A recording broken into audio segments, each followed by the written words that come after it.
Hi అండి, welcome to my YouTube channel. First voting శాతం start అయ్యి రెండో రోజు ఇది. Bigg Boss season 4th week voting శాతం ఆల్రెడీ స్టార్ట్ అయింది. ఈ ఓటింగ్ శాతంలో కొందరు టాప్లో కొందరు బాటంలో ఉన్నారు. ఎవరు అని మనం డిస్కస్ చేద్దాము.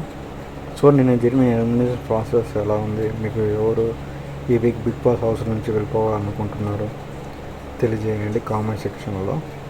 సో కొన్ని సోషల్ మీడియా, కొన్ని యాప్స్లో బట్టి చూస్తే చాలా ఈ వీక్ అంటే ఫస్ట్ డే సెకండ్ డే కదా, ఇంకా అప్పుడే మనం ఎస్టిమేట్ చేయలేం ఎవరు వెళ్తారు అనేది.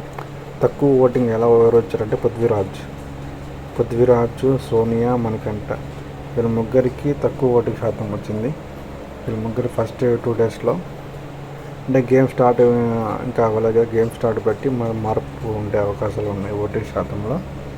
సో నేను చెప్తున్నా, పోయిన వీక్ చెప్తున్నా, ఈ వీక్ చెప్తున్నా, మామూలుగా 100% వెళ్ళాల్సింది పృథ్వీరాజే. ఎందుకంటే తన యాటిట్యూడ్, తన బిహేవియర్ ఇంకా మారడం వల్ల నేను హౌస్లో కూడా పంపించడం better.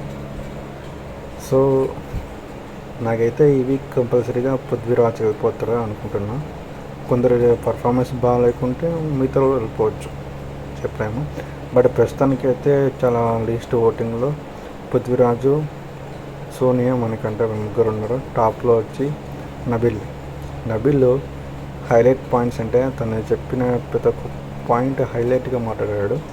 Argument, nomination process. So అందుకే అందరికీ నచ్చాడు. సో అందుకే అందరూ నబిల్కి ఓటు వేశారు. టాప్లో నబిల్ ఉన్నాడు.